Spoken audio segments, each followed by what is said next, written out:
पश्चिम बंगाल में दाना तूफान से एक व्यक्ति की मौत हो गई है। कई जिलों में दाना तूफान से काफी नुकसान पहुंचा। 2,16,000 लोगों को राहत शिविर में भेजा गया है। तो इस वक्त की बड़ी खबर, लगातार दाना तूफान से जो हालात है वो गंभीर होते हुए हजारों हजार की तादाद में लोगों को शिफ्ट भी किया गया है। और इसी बीच खबर यह है कि एक व्यक्ति की मौत हो गई। मुख्यमंत्री ममता बनर्जी की तरफ से बाकायदा इसको लेकर के एक प्रेस कॉन्फ्रेंस भी की गई थी आज, और इसी में वो उन्होंने जानकारी दी कि एक व्यक्ति की मौत हो गई है।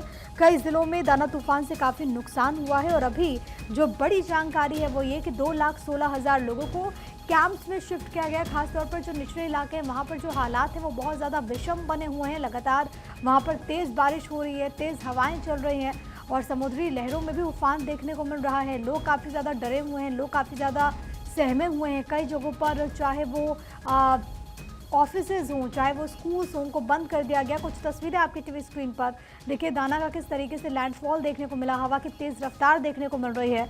समुद्री लहरों में भी उफान है, सड़कों पर पेड़ गिर गए हैं, विमान सेवा भी इससे प्रभावित है। लगातार बारिश हो रही है, रेस्क्यू टीमें अलर्ट पर रखी गई हैं, राहत शिविरों में लोगों को शिफ्ट किया गया है। मुख्यमंत्री ममता बनर्जी खुद ग्राउंड जीरो पर मौजूद होते हुए कंट्रोल रूम में तमाम स्थितियों को देखते हुए, इसके अलावा क्योंकि ओडिशा में भी स्थिति बहुत गंभीर है तो वहाँ पर मुख्यमंत्री मोहन मांझी निगरानी कर रहे हैं। तो दोनों राज्यों के सीएम इस वक्त पूरी तरीके से अलर्ट है। केंद्र की तरफ से भी लगातार जानकारी हासिल की जा रही है।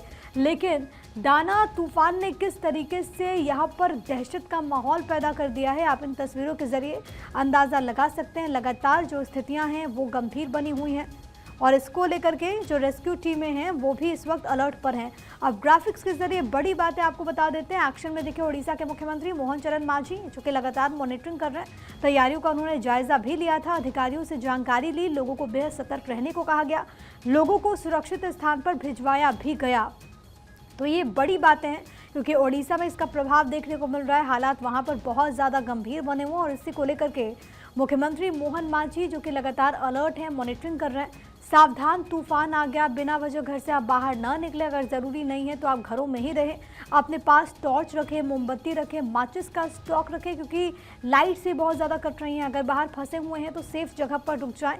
किसी भी तरह के मेटल या फिर बिजली के सामान को न छुएं क्योंकि करंट लग सकता है। पेड़, दीवार, बिजली के खंभे के पास खड़े न हो। कंस्ट्रक्शन साइट या फिर पुरानी और जर्जर इमारतों के पास भी खड़े होने से बचे।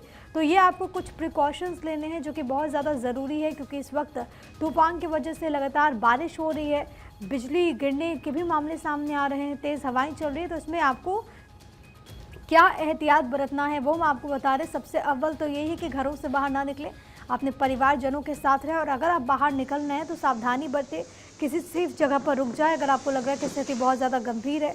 इसके अलावा मेटल का कोई सामान ना टच करें, बिजली के खंभों से उचित दूरी बना करके रखें।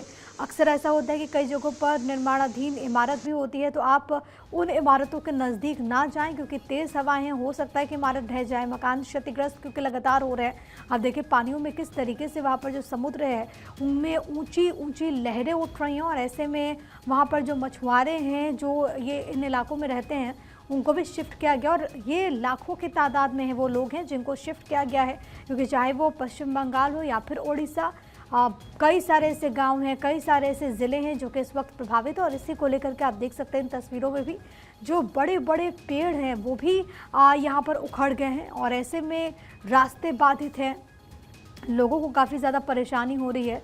अब सड़कों को खाली करने का काम किया जा रहा है। ये जो पेड़ हैं वो क्योंकि रोड पर के जो ब्लॉक्स हैं वो इस वक्त गिरे हुए हैं, तो जैसे स्थिति थोड़ी ठीक होती है तो पहले ही वहाँ पर जो रेस्क्यू में टीमें लगी हुई हैं उनकी पहली कोशिश होती है कि जल्द से जल्द उस रास्ते को क्लियर कर लिया जाए।